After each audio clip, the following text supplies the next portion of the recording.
नून league को विफाक में हुकूमत नहीं लेनी चाहिए। पंजाब में नून लीग और आज़ाद अराकीन के साथ मिलकर आसानी से हुकूमत बना सकती है। हुकूमत नहीं लेनी चाहिए। पंजाब में नून लीग और आज़ाद अराकीन के साथ मिलकर आसानी से हुकूमत बना सकती है। सदारत इजलास की अंदरूनी कहानी सामने आ गई। विफाकी हुकूमत बनाने के लिए किसी भी इत्तेहादी जमात की गैर असूली बात नहीं माननी चाहिए। नवाज शरीफ की पार्टी को हिदायत। शुरका का कहना है विफाकी हुकूमत लेने का सिर्फ एक मकसद है कि मुल्क मुआशी बहरान का शिकार है और रियासत को बचाने की जरूरत है। पंजाब में आज़ाद अरकान का साथ मिलाकर तादाद 154 हो गई। इसहाक डार की रहनुमाओं को ब्रीफिंग। इजलास में शहबाज शरीफ, मरियम नवाज, इसहाक डार, मरियम औरंगजेब, साद रफीक, आजम नजीर तारड़, अय्याज सादिक और दीगर रहनुमाओं की शिरकत। तहरीक इंसाफ का मरकज और पंजाब में ओपोजिशन में बैठने का फैसला। पीटीआई रहनुमा बैरिस्टर सैफ का कहना है धांधली ज़दा इलेक्शन की वजह से मुल्क में बेचैनी है। वोटर की अमानत में खयानत हुई है। हमें फार्म 45 के मुताबिक तनहा हुकूमत बनाने की अक्सरियत मिल चुकी है। बानी पीटीआई की हिदायत पर मरकज और पंजाब में ओपोजिशन में बैठने का फैसला किया। कानून और आइन के दायरे में रहते हुए एहतजाज करेंगे।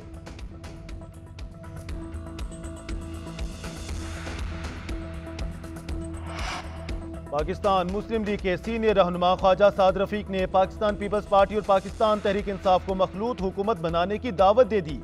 कहते हैं मौजूदा कौमी असेंबली में किसी को अक्सरियत हासिल नहीं। विफाकी हुकूमत की तश्कील मुस्लिम लीग नून की नहीं, पार्लिमान में मौजूद तमाम जमातों की मुश्तरका जिम्मेदारी है। पीटीआई हिमायत याफ्ता आज़ाद अराकीन पहल करें। पीपल्स पार्टी के साथ मिलकर मरकजी हुकूमत बना लें। हम मुबारकबाद पेश करेंगे। मुस्लिम लीग नून को कांटों का यह ताज अपने सर पर सजाने का कोई शौक नहीं।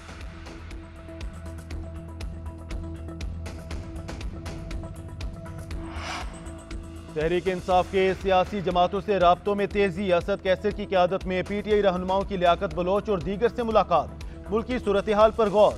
लियाकत बलोच ने कहा कि धांधली हुई चीफ इलेक्शन कमिश्नर इस्तीफा दें। जमहूरियत पर यकीन रखने वाले तमाम हलकों को इकट्ठा होना होगा। असद कैसर ने कहा बदकिस्मती से मुल्क सियासी अदम इस्तेहकाम की तरफ बढ़ रहा है। फैसले बंद कमरों में नहीं अवाम में होंगे। असद कैसर, बैरिस्टर सैफ, शौकत यूसुफजई की आफ्ताब शेरपाओ से मुलाकात। सियासी सूरत हाल, आम इंतखाबात के बाद की सूरत हाल पर गौर। वफ्द ने बानी पीटीआई का पैगाम आफ्ताब अहमद खान शेरपाओ को पहुंचाया।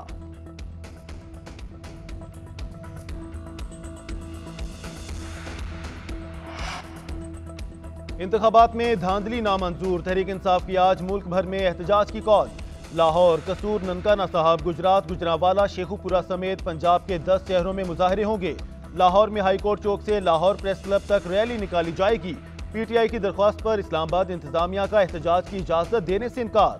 तहरीक इंसाफ कोर कमेटी का कहना है अवाम घरों से निकलकर वोट की बेहुरमती के खिलाफ पुरअमन सदाए एहतजाज बुलंद करें।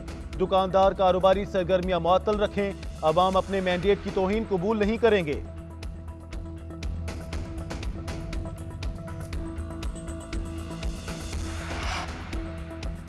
इलेक्शन का नतीजा 2.5-3 माह पहले ही बिक चुका था। पेमेंट भी हो गई थी। जीतने वाला सर पकड़ कर बैठा है, हारने वाला सड़कों पर है।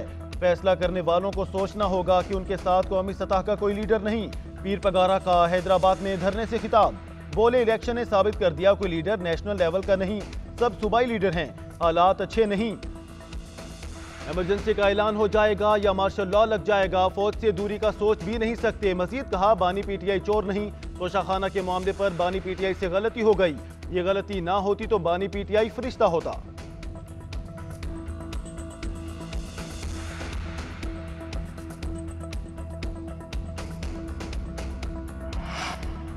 पीपल्स पार्टी को तारीखी मैंडेट अवाम ने दिया। पीपी ने अपने ही रिकॉर्ड तोड़े। पीपल्स पार्टी के रहनुमा शर्जील मेमन की न्यूज कॉन्फ्रेंस। कहा इलेक्शन में पीपी मुखालफिन को बुरी तरह शिकस्त हुई। हैदराबाद में सियासी जमातों का नहीं मुरीदों का इज्तिमा हो रहा है। सईद गनी ने कहा पीर पगाड़ा अवाम के मुस्तरद टोले के हाथों में खेल रहे हैं। लोग पीर पगाड़ा को नजराना जरूर देते हैं मगर वोट नहीं। जीडीए वाले अपनी शिकस्त का बदला अवाम को तकलीफ देकर ले रहे हैं। जीडीए के कई रहनुमा पीपल्स पार्टी में शमूलियत के लिए मिन्नतें करते रहे। सिंध के अवाम बाशऊर हैं, मुनाफिकों और मगरमच्छों को बखूबी जानते हैं।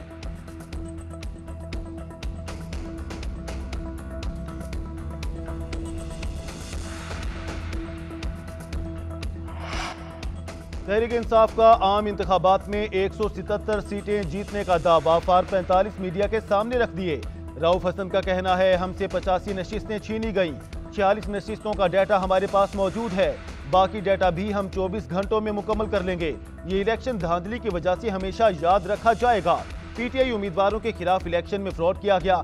सलमान अकरम राजा बोले, हमें तारीखी वोट मिला, अगर जाली नताइज बनाने थे तो इलेक्शन कराने का क्या फायदा। ये सिर्फ इंतखाबी फ्रॉड नहीं बल्कि जमहूरियत पर हमला है। पोलिंग स्टेशन में लेकर आरओ ऑफिस आने तक धांधली की मिसाल बनाई गई।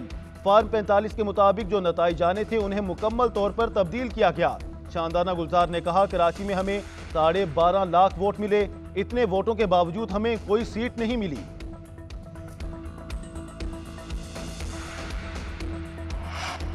फार्म 45 के स्क्रीनशॉट्स लेकर प्रोपेगेंडा किया जा रहा है। असल फार्म 45 उनके पास है ही नहीं। सच्चे हैं तो फार्म लेकर इलेक्शन कमीशन में जाएं। मरियम औरंगजेब का कहना है, मिसमैनेजमेंट, झूठ और मनफी प्रोपेगेंडे से नताइज तब्दील किए गए। चंद अनासर को इस्तेमाल करके उन्होंने झूठा बयानिया बनाया।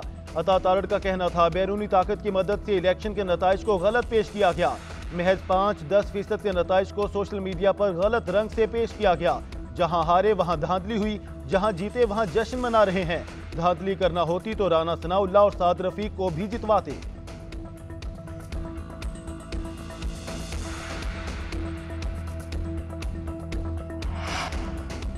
इलेक्शन कमीशन में इंतखाबी उजरदारियों और दोबारा गिनती की दरख्वास्तें। NA-15 से नवाज शरीफ की इंतखाबी उजरदारी बहाल, समात 20 फरवरी को मुकर्रर। NA-64 और PP-37 की रिपोर्ट जमा, कैसरा इलाही की दरख्वास्त पर समात 20 फरवरी तक होगी। इलेक्शन कमीशन के आइंदा समात पर दलाइल देने की हिदायत। NA-235 के आरओ को नोटिस, समात 21 फरवरी तक मुलतवी। इस्लामाबाद हाई कोर्ट में PK-40 में दोबारा गिनती रोकने की दरख्वास्त पर फैसला महफूज कर लिया गया। NA-46, 47 और 48 इंतखाबी उजरदारी की दरख्वास्तें निपटा दी गईं। इस्लामाबाद हाई कोर्ट ने इलेक्शन कमीशन को मामला देखने की हिदायत कर दी।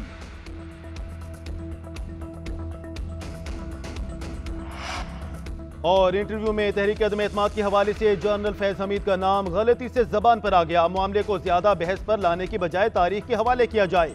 अदम एतमाद के मामले पर हलफ पर बयान नहीं देना चाहता। मेरी तहरीक अदम एतमाद वाली गुफ्तगू को अब पीछे छोड़ देना चाहिए। मैंने अदम एतमाद की हिमायत नहीं की, तहरीक के जरिए हुकूमत बदलने का कहा। मौलाना फजल रहमान का कहना है, 2018 में धांधली के जिम्मेदार जनरल बाजवा और फैज हमीद हैं। मुझे पाकिस्तान के किसी इदारे पर एतमाद नहीं। तहरीक इंसाफ के साथ मुज़ाकरात टूट भी सकते हैं। मौलाना फजल रहमान का नवाज शरीफ को ओपोजिशन में बैठने का मशवरा। मौलाना फजल रहमान का कहना है, 2018 में धांधली के जिम्मेदार जनरल बाजवा और फैज हमीद हैं। मुझे पाकिस्तान के किसी इदारे पर एतमाद नहीं। तहरीक इंसाफ के साथ मुज़ाकरात टूट भी सकते हैं। मौलाना फजल रहमान का नवाज शरीफ को ओपोजिशन में बैठने का मशवरा।